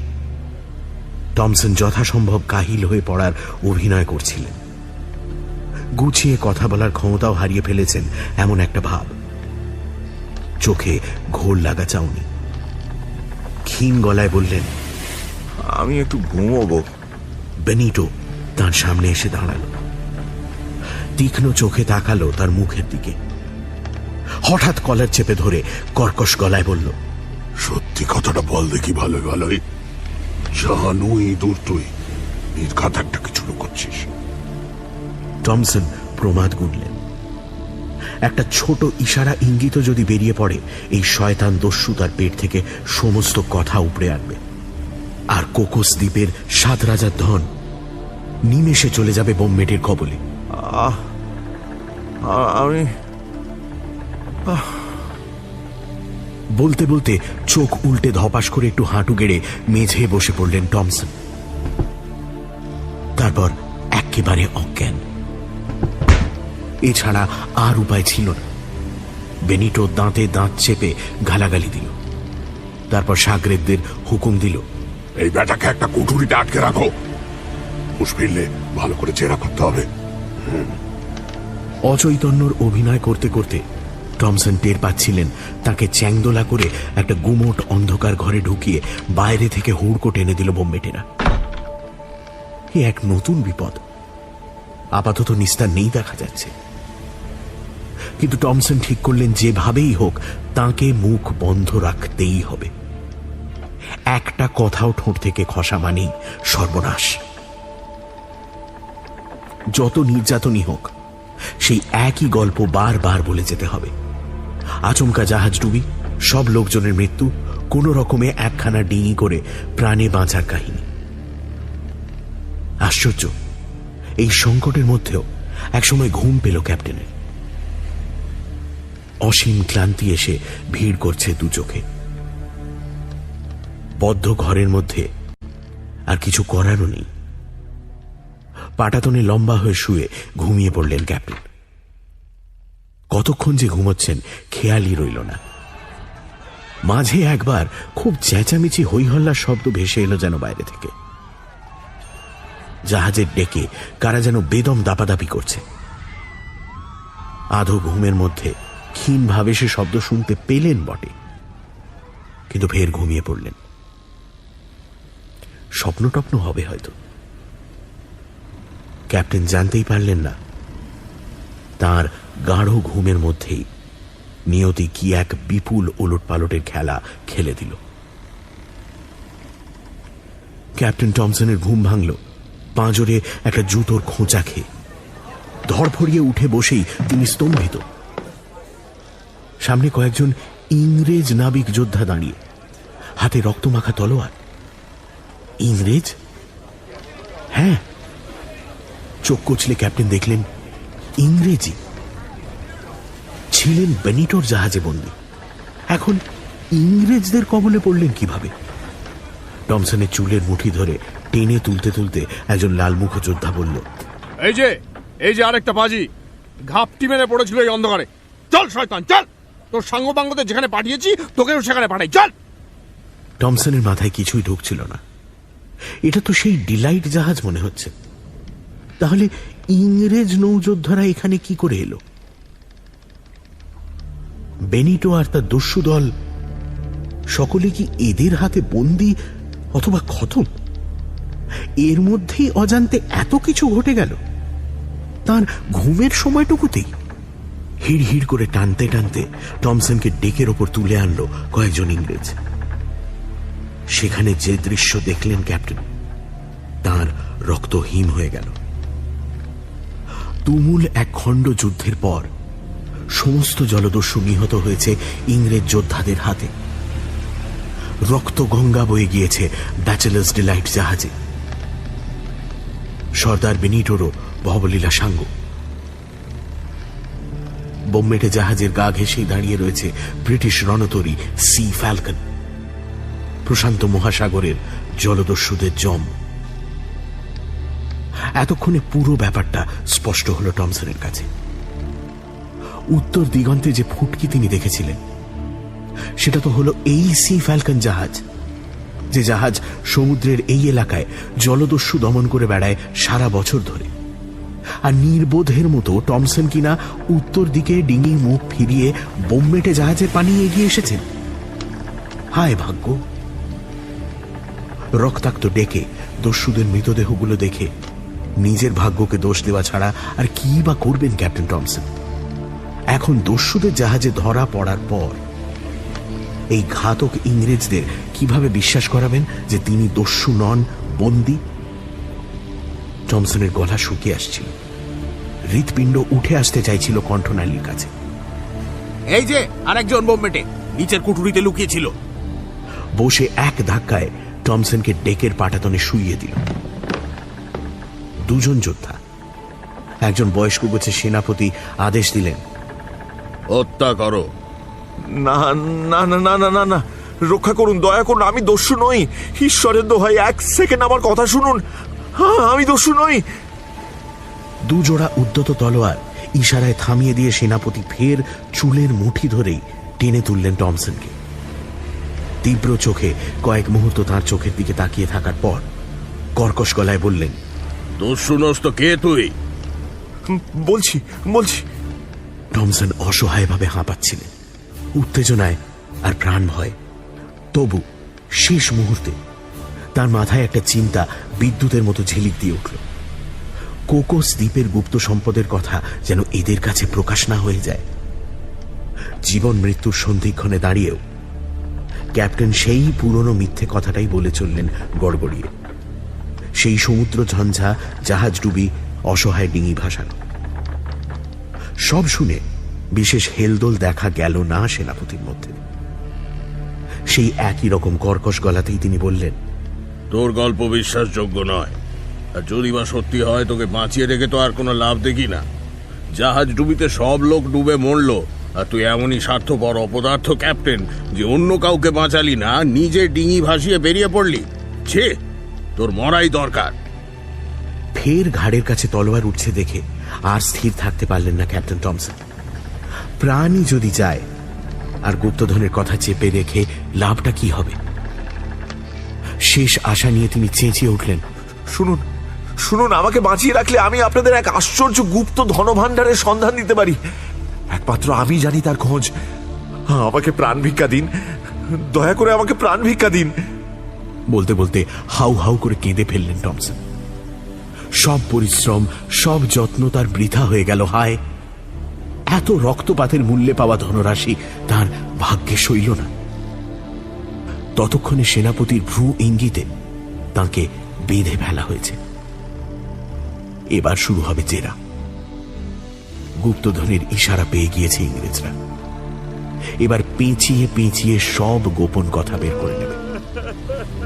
টমসন মাটিতে লুটিয়ে পড়ে কেঁদেই চলেছিলেন। কয়েক ঘন্টা পরে সি ফ্যালকন জাহাজের মুখ ঘুরল নৈরিত কোণে। ক্যাপ্টেন টমসনের ভাগ্য আবার তাকে টেনে নিয়ে যাচ্ছে কোকোস দ্বীপে। কিন্তু হায়, তিনি কি ভেবেছিলেন আর কি হল? বন্দি টমসনের চোখে আর জল নেই এখন। পাথরের মতো স্তব্ধ হয়ে দাঁড়িয়ে রয়েছেন। যে মানুষগুলোকে নির্মমভাবে খতম করে এসেছেন, সেই কর্টেজ, ব্যালভার্ডি, রক্ষী দল, মাল্লারা, সকলের মুখ যেন একে একে ভেসে উঠছে চোখের সামনে। ওরা যেন ব্যঙ্গ করে বলছে, কি জন্য এত রক্ত ঝরালে ক্যাপ্টেন? দেখলে তো পরিণাম। আবার কোকোস দ্বীপ, আর সেই ঢেউ আছড়ানো পাথুরে উপকূল, তীব্র রোদে পোড়া তামাটে মাটি, আর যুগ যুগান্ত ধরে নীরবে দাঁড়িয়ে থাকা জঙ্গলে ঘেরা পাহাড় চূড়া। এই জনশূন্য দ্বীপেই লুকোনো আছে অকল্পনীয় ঐশ্বর্য ভাণ্ডার, যার খোঁজ জানে তামাম দুনিয়ায় একমাত্র একটি মানুষ। তার নাম ক্যাপ্টেন টমসন। তার নিজের প্রাণ রক্ষার মূল্য হিসেবে সেই 7 রাজার ধন তুলে দিতে হচ্ছে কয়েকজন ইংরেজ নাবিকের হাতে। এখন টমসনের কোমরে দড়ি, পেছনেই জঙ্গল ভেদ করে তাকে অনুসরণ করছে সশস্ত্র ইংরেজরা। 2 জন যোদ্ধা কুড়ুল দিয়ে গাছ কেটে রাস্তা বানাচ্ছে। আর কয়েক দণ্ডের অপেক্ষা, ব্যাস। গুহা মুখে পৌঁছে গেলেই সব ধনরত্ন ইংরেজদের কবলে। টমসন হাঁটছিলেন আর ভাবছিলেন। শক্ত হয়ে উঠছিল তাঁর চোয়াল। এত সহজে সমর্পণ করে দেবেন সবকিছু? নিজের দীর্ঘ লালিত স্বপ্নের সমাধি দাঁড়িয়ে দাঁড়িয়ে দেখবেন অসহায়ভাবে? না, কিছুতেই না। শুধু যদি একবার টেনে দৌড় মারা যেত। এই জঙ্গলের মধ্যে ছড়িয়ে পড়া পাথর চাই আর পাহাড়ের ফাটলের পেছনে নিমেষের মধ্যে আত্মগোপন করার বিস্তর জায়গা আছে। টমসন নিশ্চিত জানেন, একবার ওদের চোখের আড়াল হতে পারলে ওরা এই দ্বীপে কিছুতেই তাকে তল্লাশ করে উঠতে পারবে না। গত 5-6 দিন ধরে এখানকার আনাচ কানাচ না জানা হয়ে গিয়েছে, আর ওরা একদম আনকোরা। তাকে না পেলে গুপ্তধন খুঁজে পাওয়াও ওদের পক্ষে অসম্ভব। টমসন জঙ্গলের মধ্যে হাঁটতে হাঁটতে আচমকা শুয়ে পড়লেন। প্রচন্ড পেট ব্যথা, মুখ বেঁকে যাচ্ছে যন্ত্রণায়, চোখ ঠিকরে বেরিয়ে আসছে। ইংরেজরা খুব বিরক্ত, 2-4টে গালাগালি দিল, বুটের ঠক্কর দিল পিঠে, তারপর হাল ছেড়ে দিয়ে নিজেরাও ছড়িয়ে ছিটিয়ে একটু জিরোতে বসল। হোক, আগে একটু সুস্থ হোক হতভাগা, তারপর ফের হাঁটানো যাবে। মরে টরে গেলে গুপ্তধনের হদিশ দেবে কে? যন্ত্রণায় কুণ্ডুলি পাক খেতে খেতেই জুতোর সোল থেকে ছোট্ট ধারালো ছুরিটা হাত সাফাই করে নিয়েছেন টমসন। হাতের মধ্যে সেটাকে নিয়ে চতুর কৌশলে কটা পোঁচ দিলেন কোমরের দড়িতে। ভাবখানা এমন যেন তলপেটে হাত বোলাচ্ছে। দড়িটা দুটুকরো হতে সময় নিল না। মিটমিট করে চারপাশের পরিস্থিতিটা বুঝে নিয়ে তড়াক করে লাফিয়ে উঠলেন ক্যাপ্টেন। তারপর নিমেষের মধ্যে মারলেন 3 লাফ। ক্ষিপ্র একটা গিরগিটির মতো উধাও হয়ে গেলেন বনের আড়ালে। হতচকিত ইংরেজ যোদ্ধারা গা ঝাড়া দিয়ে ওঠার আগে দেখল দড়ি পড়ে রয়েছে, বন্দির টিকিটিরও দেখা নেই। চেঁচামেচি, হইচই, তর্জন গর্জন সব বৃথা। ঘণ্টা 1.5 খোঁজার পর হতোদ্যম ব্রিটিশরা বুঝতে পারল ধূর্ত টমসনকে ধরতে পারার কোনো আশা নেই। লোকটা যেন হাওয়ায় মিলিয়ে গেছে। এই প্রচন্ড গরম আবহাওয়ায় অচেনা দ্বীপে অনর্থক পরিশ্রম করে লাভ নেই কিছু। সেনাপতি মুখ গোমড়া করে ফিরে যাওয়ার আদেশ দিলেন। কিন্তু গুপ্তধন, হ্যাঁ, সেটা একবার খুঁজে দেখলে হতো না? একজন যোদ্ধা বলে উঠল। সেনাপতি খিঁচিয়ে উঠলেন। এই পাহাড়ে জঙ্গলে কোথায় খুঁজবে? হ্যাঁ, বেটা জোচ্চর যে আদৌ সত্যি কথা বলছে তার কোনো প্রমাণ আছে? ফালতু পণ্ডশ্রম যত সব। চলো চলো, জাহাজ ভাসিয়ে দাও। অত ছাড়া মিথ্যুকটা যদি এখানে পৌঁছে মরে তো মরুক। টমসনকে খুব বেশি কিছু ভাগদৌড় করতে হয়নি। পাহাড়ের গায়ে বড় 2খানা পাথরের চাঙড়ের মাঝখানে একটা লুকোনো ফোকরের ভেতর ঢুকে বসেছিলেন। তিনি জানতেন এই জায়গার খোঁজ খবর ইংরেজরা কিছুতেই পাবে না, অথচ চোরা পথ দিয়ে তিনি ওদের হাঁকডাক, ছোটাছুটি সবকিছুই দেখতে পাচ্ছিলেন অক্লেশে। শেষ পর্যন্ত যে ওরা জাহাজ ভাসিয়ে দিল কোকোসের তীর থেকে, সেও ওখানে বসেই চুপচাপ দেখলেন ক্যাপ্টেন টমসন।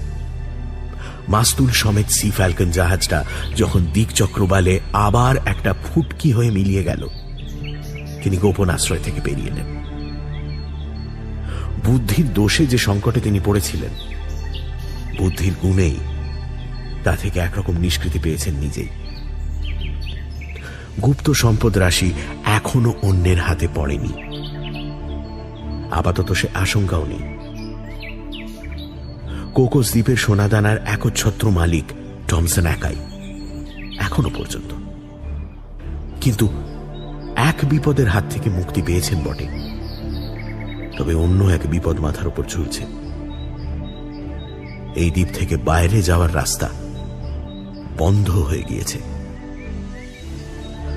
গুপ্তধন লুকোতে এসেছিলেন যখন, তখন সঙ্গে ছিল একখানা আস্ত জাহাজ, খাদ্য, পানীয়, জ্বালানি আর বিশ্রামের জায়গা সমেত। 5টা দিন কাটাতে কোনো সমস্যাই হয়নি। ফেরার জন্য ডিঙিও ছিল মজুদ, তাই উদ্বেগ ছিল না। এই মুহূর্তে তার সঙ্গে এক কণা খাবার নেই, জল নেই এক ফোঁটাও, আর ডিঙিও নেই। এই নিরন্ন নিরম্বু বন্দিদশা থেকে উদ্ধার পাওয়ার অবলম্বনও নেই কোনো। যদি কোনো জাহাজ দূর সমুদ্র দিয়ে ভেসেও যায়, তাকে দেখতে পাবে না। আর এই দ্বীপে অকারণে এসে নোঙর ফেলবে কোনো অভিযাত্রীর দল, এও এক অসম্ভব দুরাশা। গত কয়েকদিনের শ্রম উদ্বেগের ধকলে ক্যাপ্টেন টমসনের মজবুত শরীরও যথেষ্ট কাহিল। প্রায় 48 ঘন্টা পেটে দানা পানি পড়েনি। তেষ্টায় ছাতি ফেটে যাচ্ছে, কিন্তু তিনি জানেন এ দ্বীপে জল প্রায় নেই বললেই চলে। কথাটা ভাবার সঙ্গে সঙ্গে তৃষ্ণা বহুগুণ বেড়ে গেল। মাথার উপর আগুনে সূর্য শরীরের সব রক্ত শুষে নিচ্ছে বুঝি।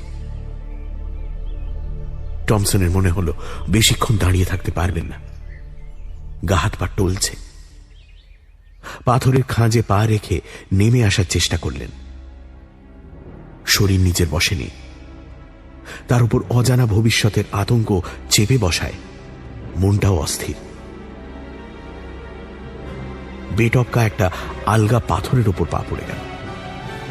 পরের মুহূর্তেই পাথর সমেত হুড়মুড়িয়ে প্রায় 20-22 ফুট নিচে আছড়ে পড়লেন ক্যাপ্টেন। একটা মাঝারি মাপের পাথর তার বাঁ পায়ের পাতাটাকে থেতলে দিয়ে আরো ঢালুতে গড়িয়ে গেল। তীব্র যন্ত্রণা আর সহ্যের ক্ষমতা নেই টমসনে। তিনি জ্ঞান হারালেন। গোটা একটা রাত অজ্ঞান পড়ে রইলেন টমসন। চেতনা ফিরল যখন, পাহাড়ের পাদদেশে ভোরের প্রথম আলো এসে পড়েছে। নীল সমুদ্রের জলে লক্ষ সোনালি ঢেউ। টমসন উঠে বসার চেষ্টা করলেন, আর সঙ্গে সঙ্গে তার মুখ দিয়ে একটা কাতরানোর শব্দ বেরিয়ে এলো। বাঁ পাটা নাড়তে গেলেই শিরাতে স্নায়ুতে অসম্ভব একটা এ ফোঁড় ও ফোঁড় ব্যথা ঝলসে উঠছে। সারা শরীরেই অল্প বিস্তর চোট, ছেঁড়া কাটা কালশিটে রয়েছে, কিন্তু পায়ের আঘাতটা সবচেয়ে মারাত্মক। একেবারে পঙ্গু করে দিয়েছে তাকে। শিলার উপর শুয়ে শুয়ে ব্যথাটা সইয়ে নিতে চাইছিলেন ক্যাপ্টেন। রোদ চড়ছে ক্রমশ। দীর্ঘ সময় খাবার পায়নি শরীর, জল পায়নি। আর কিছুক্ষণ এভাবে থাকলে আবার চেতনা লোপ পাবে। সে ঘুম আর ভাঙবে না। শেষ পর্যন্ত এই রুক্ষ দ্বীপের পাথরের ফাঁকে ফাঁকে পড়ে থাকবে তার হাড়গোড়। কথাটা যতবার ভাবলেন, শিরদাঁড়া দিয়ে হিমস্রোত বয়ে গেল। এই রত্নগুহার অশরীরী পাহারাদার হয়ে, যক্ষ হয়ে এই পাহাড়ে জঙ্গলে ঘুরে বেড়ানোই কি তার বিধিলিপি? না, ক্যাপ্টেন টমসন তার সমস্ত মনোবল কেন্দ্রীভূত করে আনলেন। বাঁচতেই হবে। যতক্ষণ শ্বাস ততক্ষণ আশ। বাঁচার আশা ছাড়লে চলবে না। আর বাঁচার জন্য একটি মহামূল্য জিনিসের সদ্ব্যবহার করা জরুরি। তা হলো সময়। হ্যাঁ, এই মুহূর্তে ওই গুহাবন্দী 7 রাজার ধনও ততটা দামি নয় তার কাছে যতটা মূল্যবান এই দগ্ধ দিনের এক একটি মুহূর্ত। টমসন বুঝতে পারছেন, মৃত্যু এড়ানোর একমাত্র উপায় হল এই দ্বীপ থেকে যত তাড়াতাড়ি সম্ভব বেরিয়ে পড়া। কিন্তু কোনো যানবাহন নেই, শরীর অক্ষম, চলৎশক্তিহীন। এখন একটাই মাত্র রাস্তা খোলা আছে, সামনের ওই তরঙ্গ সংকুল অসীম সমুদ্রে নিজেকে ভাসিয়ে দেওয়া। ওই খেয়ালি ঢেউয়ের করুণায় নিজেকে সঁপে দেওয়া, যদি ভাগ্য বলে জাহাজ যাতায়াতের রুটে গিয়ে পড়া যায়। পঙ্গু নাবিক শেষ পর্যন্ত সমুদ্রের উপরেই অন্তিম আস্থা রাখে বরাবর। যদি মারার হয় তো মারো, যদি বাঁচানোর হয় তো বাঁচাও। কিন্তু তার জন্য তো ডিঙি লাগবে একখানা, নিদেন পক্ষে একখানা জোড়া তাড়া দেওয়া ভেলা। টমসনের কাছে তো কিচ্ছুটি নেই। হাতুড়ি নেই, কুড়ুল নেই, করাত নেই, দড়ি পেরেক নেই, ভাঙা তক্তা পর্যন্ত নেই। কি দিয়ে বানাবেন ভেলা? জঙ্গলে বড় বড় গাছ আছে, কিন্তু একখানা ছোট ছুরি সম্বল করে সেই অরণ্য থেকে কি বা আহরণ করা যাবে? তার উপর এই ভাঙা থ্যাতলানো পা, দাঁড়ানোর ক্ষমতা নেই। ছুরিটার দিকে এক দৃষ্টিতে তাকিয়ে থাকতে থাকতে টমসনের কিছু একটা মনে পড়ে গেল। তিনি উঠে বসলেন। পায়ের যন্ত্রণায় মুখ বেঁকে যাচ্ছে, চোখ ঠিকরে বেরিয়ে আসতে চাইছে, তবু দাঁতে দাঁত চেপে ধরে ঘষতে ঘষতে এগোতে লাগলেন টমসন। খুব ধীরে ধীরে ব্যথার সঙ্গে যুদ্ধ করতে করতে জঙ্গলের মধ্যে ঢুকলেন ওইভাবেই, মাটিতে কোমর ঘষে ঘষে। তারপর বহু কষ্টে একটা মাপসই ডাল ভেঙে ছুরি দিয়ে কেটে তৈরি করলেন একটা ক্রাচ। তাতে ভর দিয়ে এবার দাঁড়ালেন কোন রকমে। চেষ্টা করতে করতে হাঁটতেও পারলেন অল্প স্বল্প। পথ চিনে চিনে সেই জায়গাটা গিয়ে পৌঁছলেন ঠিক যেখানে তিনি বাঁধন কেটে উধাও হয়েছিলেন ব্রিটিশ যোদ্ধাদের খপ্পর থেকে। সেখানে পৌঁছেই ক্যাপ্টেন টমসন মুহূর্তের জন্য ব্যথা যন্ত্রণা ভুলে বলে অস্ফুটে আনন্দে শব্দ করে উঠলেন, দড়িটা, সেই যে তার কোমরে লম্বা দড়ি বেঁধেছিল ইংরেজরা, সেই দড়িটা এখনো পড়ে রয়েছে গাছের নিচে। অনেকটা লম্বা, প্রায় 20 হাত, বেশ মজবুত। টমসন দক্ষ নাবিক, জানেন এইরকম একটা দড়ির টুকরো এই পরিস্থিতিতে কি বিপুল সহায় হতে পারে তাঁর। ক্যাপ্টেনের পেছনে পেছনে জঙ্গলে ঢোকার সময় কুড়ুল দিয়ে 2-4খানা গাছ কিংবা মোটাসোটা ডাল কাটতে কাটতে এগিয়েছিল ইংরেজ নাবিকেরা। অল্প খুঁজতেই সেগুলো চোখে পড়ল। সোজা দেখে কয়েকটা মোটা গুঁড়ির মতো ডাল বেছে নিলেন টমসন। জঙ্গলের মধ্যে এমনি ভেঙে পড়া কয়েকটা গাছও মিলবে নিশ্চয়ই। দড়ি দিয়ে বেঁধে ওগুলোকে নিয়ে যেতে হবে সমুদ্রের ধার পর্যন্ত। খোঁড়া পা নিয়ে কাজটা প্রায় অসম্ভবেরই কাছাকাছি, কিন্তু মৃত্যু যেখানে একমাত্র বিকল্প, সেখানে জীবনের পক্ষে বাজি ধরা ছাড়া আর কোনো উপায় নেই ক্যাপ্টেনের। বহুক্ষণ লাগলো পুরো কাজটা করতে। কতক্ষণ সে হিসেব রাখতে পারলেন না টমসন। 3-4 বার তো চোখে অন্ধকার দেখে থেমেই গেলেন, কিন্তু কিছুক্ষণ পর টলতে টলতে হাতড়াতে হাতড়াতে শুরু করতে হলো। থেমে যাওয়া মানেই যে মৃত্যু। বেলা দ্বিপ্রহর। গাছের ডালগুলো পাশাপাশি সাজিয়ে বাঁধা ছাঁদার শেষ। এর বেশি আর কিছু করে ওঠার সামর্থ্য তার নেই, বুঝতে পারছেন টমসন। ভেলাটাকে জলে ভাসিয়ে তার উপর চড়ে বসলেন। কোন রকমে দড়িটার একটা প্রান্ত কোমরে বেঁধে শক্ত করে গিঁট দিলেন, ভেলা থেকে যাতে ছিটকে না যেতে হয় ঢেউয়ের ধাক্কায়। আর 2 হাতে 2খানা সরু সরু ডাল। দাঁড় টানবার যথাসাধ্য চেষ্টা ওই দুটো দিয়েই করতে হবে। ঢেউয়ের মাথায় নাচতে নাচতে নিরুদ্দেশ যাত্রায় বেরিয়ে পড়ল ক্যাপ্টেন টমসনের ভেলা। 8 দিন 8 রাত ঢেউয়ের ঝাপটা খেলেন টমসন। জোড়াতালি দেওয়া দুর্বল ভেলা এই ভাসে, এই ডোবে, এই ঘূর্ণিতে পাক খায় তো পরক্ষণে এলোমেলো গতিতে এগিয়ে যায়। কোন দিকে যাচ্ছে, কোন ঠিকানায় পাড়ি দিচ্ছে তার কোনো হদিশ নেই। টমসন প্রথম 2 দিন দাঁড় টেনেছিলেন, তারপর আর শরীর দেয়নি, এলিয়ে পড়ে আছেন। কোমরের দড়িটা শক্ত করে ভেলার গায়ে বাঁধা না থাকলে কবেই ছিটকে বেরিয়ে যেতেন তিনি। দড়িটাই তাকে ভেলার সঙ্গে সেঁটে রেখেছে এত তোলপাড়ের মধ্যেও। তবু রেহাই তো নেই। যখন ভেলা ডুবে যাচ্ছে তিনিও তখন 3 হাত জলের নিচে হাবুডুবু খাচ্ছেন। মোচার খোলার মতো নাচছে তো তিনিও সেই দুলুনির শরিক। এইভাবে 8 দিন 8 রাত। খাবার নেই, জল নেই, মুখে সমুদ্রের নোনা জল ঢুকে যায়। থু থু করে সবটুকু বের করে না দিলে সারা শরীর পাক দিয়ে ওঠে। সবচেয়ে সমস্যা, পায়ের ক্ষতটা ক্রমাগত বিষিয়ে উঠেছে নুন জল লেগে। দিনের বেলা ওটার দিকে তাকাতে ভয় করে, এতটাই পুঁজ জমে ফুলে উঠেছে জায়গাটা। শেষ পর্যন্ত জ্ঞান অজ্ঞানের মাঝামাঝি একটা ঘোরের মধ্যে চলে গেলেন টমসন। মানুষ যতটুকু সহ্য করতে পারে সেই সীমারেখা পেরিয়ে চলে গেলেন অনেক দূর। এখন একটা ক্ষীণ ঘোলাটে বিকার এসে মাঝে মাঝে আচ্ছন্ন করে দিচ্ছে। চিত হয়ে ভেলায় শুয়ে উপরের অনন্ত আকাশে মেঘের খেলা দেখতে দেখতে অতীতের কত টুকরো ছবি যে ভেসে ওঠে চোখের সামনে।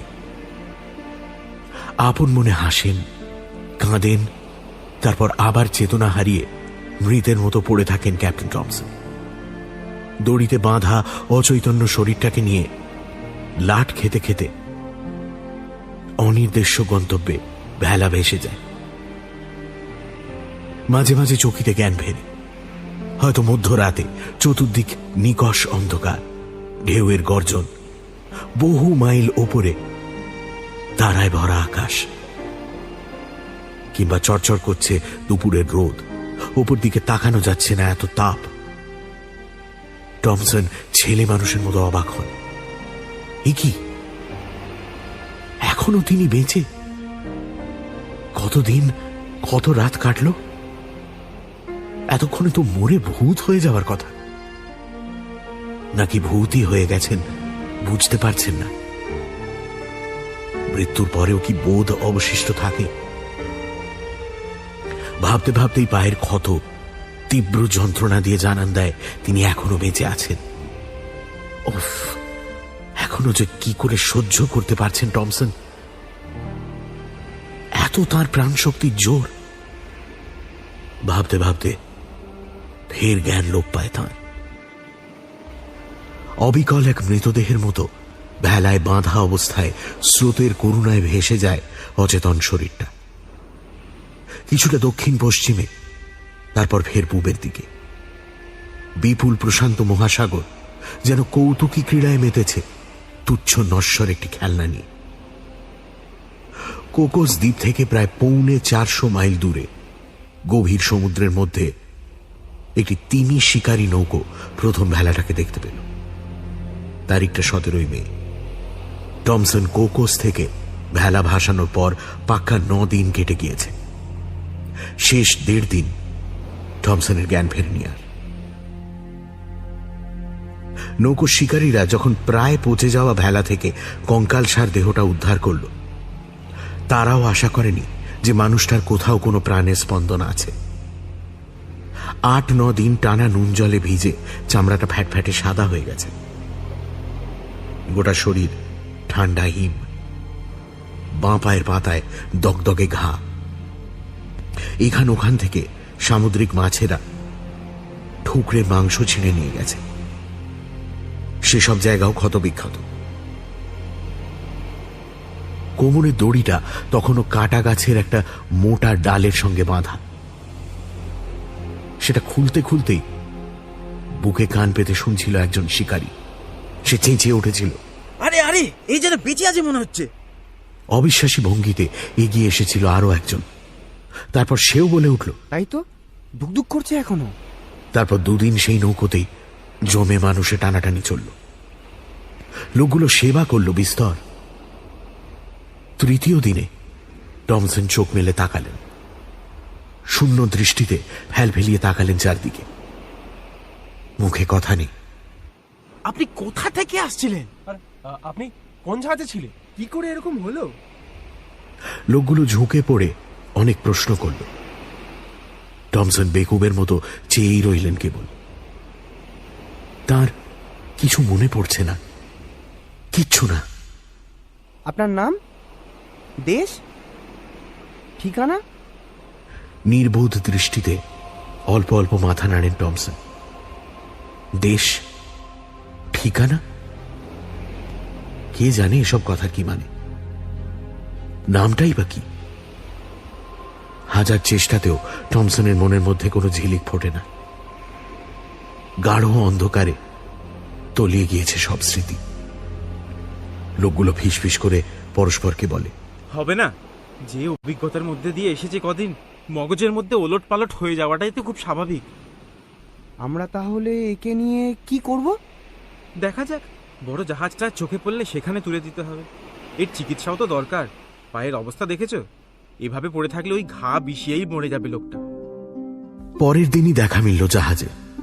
সৌভাগ্যই বলতে হবে।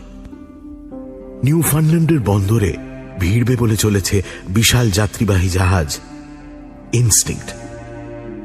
সেই জাহাজেই মৃত প্রায় স্মৃতিভ্রষ্ট লোকটিকে তুলে দিল তিমি শিকারীরা। বিখ্যাত চিকিৎসক ফ্র্যাঙ্ক কিটিং ছিলেন জাহাজে। তিনি শিউরে উঠলেন মানুষটির পায়ের অবস্থা দেখে। এ কি, এই যে এক্ষুনি ব্যবস্থা করতে হবে, সাংঘাতিক অবস্থা হয়েছে। ওষুধ বিশুদ্ধ দিয়ে কিন্তু কাজ হলো না। দীর্ঘদিন নোনা জলের সংস্পর্শে আর বিনা চিকিৎসায় ক্ষত দুরারোগ্য হয়ে উঠেছে। ফেলে রাখলে ধনুষ্টঙ্কার হয়ে অবধারিত মৃত্যু। হাঁটু থেকে কেটে ফেলা ছাড়া আর গতি নেই, ভুরু কুচকে বলে উঠলেন ডাক্তার।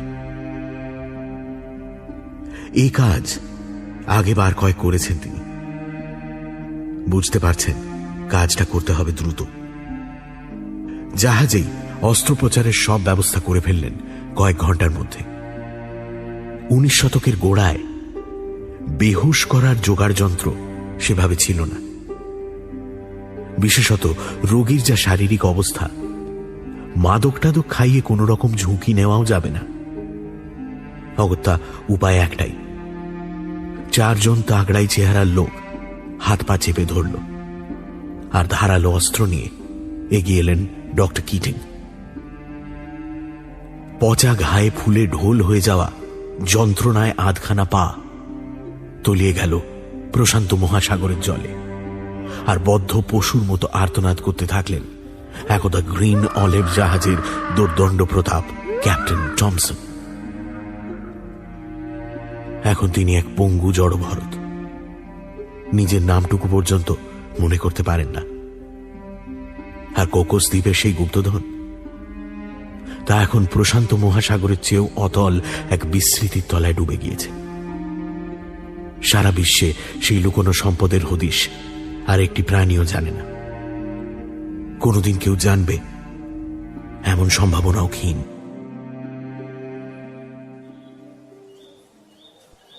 নিউফাউন্ডল্যান্ডের জাহাজ ঘাটা থেকে একটু দূরেই প্রশস্ত রাজপথ। 19 শতকের মাঝামাঝি নাগাদ সেই পথের ধারে এক উস্কো খুস্কো চেহারার পাগলকে ভিক্ষে করতে দেখা যেত। লোকটার একটা পা হাঁটু থেকে কাটা, সারা গায়ে অসংখ্য ক্ষতচিহ্ন, মাথা ভর্তি জট পাকানো সোনালি চুল, এক মুখ দাড়ি। বয়স বোঝা যেত না ঠিক, তবে 60 পেরিয়েছে যে বহুদিন এ বিষয়ে সন্দেহ নেই। বছরের পর বছর ওইখানেই ওর আস্তানা। কোথা থেকে এসেছে, কি ওর ইতিহাস, কেউ জানে না। রাজপথের ধারে পাগলকে বসে থাকতে দেখে অনেক লোকই একটা দুটো পয়সা ছুঁড়ে দিত। লোকটা কখনো কখনো সেগুলো জড়ো করে অনেকক্ষণ ধরে গুনত, আবার কখনো ছুঁয়েই দেখত না, যখন যেমন খেয়াল। মাঝে মাঝে গুম হয়ে বসে থাকতো চুপচাপ, ভুরু খুঁজকে খুব গভীরভাবে কিছু একটা ভাবতো যেন। কি যেন একটা তার মনে পড়তে পড়তেও পড়ছে না এমন একটা ভঙ্গি করে নিজের মাথায় দুম দুম ঘুষি মারত, টেনে টেনে চুল ছিঁড়ত। তারপর খুব মন দিয়ে ফুটপাথের ওপর কি সব আঁক ঝোঁক করত কাঠকয়লা দিয়ে, যেন একটা ম্যাপ কিংবা নকশা গোছের কিছু। পথচারীরা উঁকি দিয়ে দেখতে গেলেই চট করে মুছে ফেলত বা হাত চাপা দিয়ে দিত। দেখতে দেবে না কিছুতেই, ভারী গোপন ব্যাপার। একদিন আবার অন্য মূর্তি। রাস্তার লোকজনকে ডেকে ডেকে চাপা গলায় নানান রকম উদ্ভট গল্প শোনাত। গোপন এক জায়গায় তার নাকি অনেক সোনাদানা রাখা আছে। সে নাকি এই দুনিয়ার সেরা বড় লোক। শুধু একবার যদি সেই গুপ্ত জায়গাটার নাম মনে পড়ে যায়, ব্যাস আর চিন্তা নেই। আরে তুমি তো নিজের নামটাই জানো না হে। টিটকিরি দিত লোকজন। পাগল খেঁকে উঠত। তাতে কি, তাতে কি, তাতে কি, হ্যাঁ তাতে কি? সোনা দানাগুলো পেয়ে গেলেই আমি জব্বর দেখে একখানা নতুন নাম রাখবো নিজের। নিজের নামের চেয়েও এখন সেই জায়গাটার নাম মনে পড়ানো বেশি জরুরি। উফ, একবার শুধু যদি মনে করতে পারতাম, একবার যদি মনে করতে পারতাম। জায়গাটা কিরকম সেটাও ভুলে গেছো? পাহাড় না মরুভূমি, জঙ্গল না সমুদ্র, সেটাও মনে নেই? প্রশ্নকর্তাদের গলায় ঠাট্টার সুর। মাথার চুল খামচে ধরে বহুক্ষণ ভাবত লোকটা। ঝাপসা ঝাপসা কয়েকটা ছবি এক একবার ফুটে উঠেই মিলিয়ে যায়। পাথরের গায়ে আছড়ে পড়া ঢেউয়ে ফেনা, গা ছমছমে বন, আকাশে আঙুল তুলে দাঁড়িয়ে থাকা লম্বাটে একটা পাহাড় চূড়া। এসব কি সত্যি না কল্পনা নিজেই বুঝে উঠতে পারে না ঠিক। আর নামটা না, কিছুতেই একটা বর্ণও মাথায় আসে না। গাঢ় অন্ধকার, মাঝে মাঝে কিসের টানে যেন ক্রাচ টেনে টেনে ছুটে যেত জাহাজ ঘাটায়। যে কোনো একটা নোঙর বাঁধা জাহাজে উঠে যেত হাঁচড় পাঁচড় করে। ডেকের ওপর থেকে ঝুঁকে পড়ে চোখ কুঁচকে অন্তহীন সমুদ্রের গভীরে কোথাও দেখার চেষ্টা করত। লোকজন যখন ধরে বেঁধে তাকে নামিয়ে আনত, তখন সে প্রাণপণে চিৎকার করে উঠত, ওই যে দেখতে পেয়েছি, ওই যে সেই জাহাজটা। আমি যাবো ওই জাহাজটাই যাবো, ওই জাহাজটাই যাবো, আমি ওই জাহাজটাই যাবো। চুকচুক শব্দ করে সহানুভূতি দেখাতো লোকজন। আহারে বেচারা, মাথাটা একদম গন্ডগোল হয়ে রয়েছে সেই কত বছর ধরে। সব স্মৃতি তালগোল পাকিয়ে গেছে। 1841 সালের শীতকাল। ভোরের পথচারীরা আবিষ্কার করল রাস্তার ধারে পড়ে রয়েছে নিশ্চল ঠান্ডা একটি শরীর। এটা সেই পাগলটা না, এখানে বসে থাকতো সারাক্ষণ? হ্যাঁ কি সব হ্যাঁ গো, ঠান্ডায় মনে হয় জমি কাঠ হয়ে গেছে। কি সব শোনা? লোকেরা বলা বলি করল। পাশেই ফুটপাথের ওপর কাঠ কয়লা দিয়ে একটা ম্যাপ আঁকা। প্রথমটায় তেমন গুরুত্ব দেয়নি কেউ। পাগল কত রকমই তো আঁকতো নিজের খেয়ালে। তারপর একজন পথচারীর চোখে পড়ল শুধু ম্যাপ নয়, তার এই পাশে ও পাশে বড় বড় হরফে নানান রকম নাম লেখা রয়েছে। Lima, green olive, Cocos, Thomson. কে জানে এসবের কি মানে? কোনো যোগসূত্র আছে বলে তো মনে হচ্ছে না। উকি মেরে বলল একজন পথিক। একটা বুড়ো লোক অনেকক্ষণ দেখে শুনে বলল, হয়তো মরার আগে স্মৃতি ফিরে পেয়েছিল, এখন আর জানার কোনো উপায় নেই। হয়তো কোনো মানে আছে সব কথার। সব পাগলের প্রলাপ। একজন সাফাই কর্মী এসে ধুয়ে মুছে পরিষ্কার করে দিল জায়গাটা, আর মৃতদেহটা চলে গেল পপার্স গ্রেভইয়ার্ডে, ভিখিরিদের কবরখানায়। কবর খুঁড়তে খুঁড়তে একজন খনন কর্মী নিজের মনেই হেসে ফেলল। এই উন্মাদ লোকটা কেবলই বলতো ওর নাকি প্রচুর গুপ্তধন আছে। দেখো, ঝুলিতে 3টি মাত্র তামার পয়সা। দা, ওর কবরের মধ্যে ওগুলো রেখে দাও, বড় গুপ্তধন নিয়ে ঘুমোক চিরকালের মতো। ঝুপ ঝুপ করে মাটি পড়ে গেল কফিনের উপর।